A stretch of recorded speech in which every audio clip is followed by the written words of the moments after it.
What if the next generation of AI starts developing values of its own?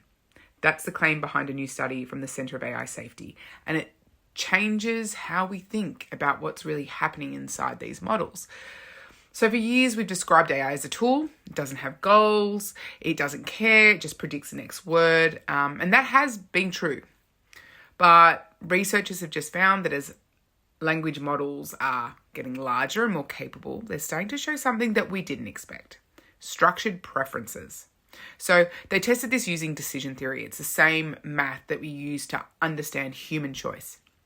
And they asked the models to make trade-offs, moral decisions, for example, resource allocations, even life and death questions.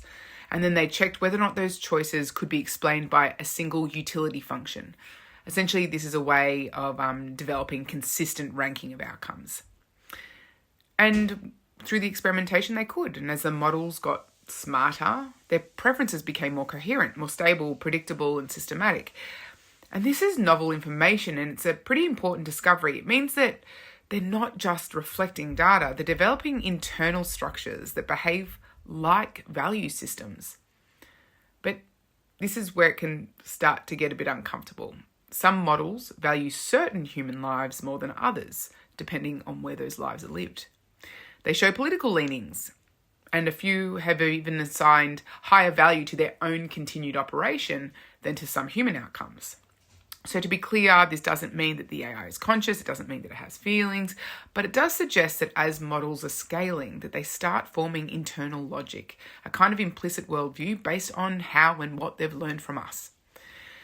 And the researchers call their new approach utility engineering. So it's studying and adjusting what AI systems value, not just what they say.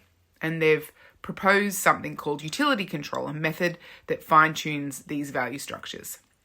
So in one test, they aligned a model's preferences with those of a simulated citizens' assembly, a diverse representative group of humans, and the result was less bias and more balance.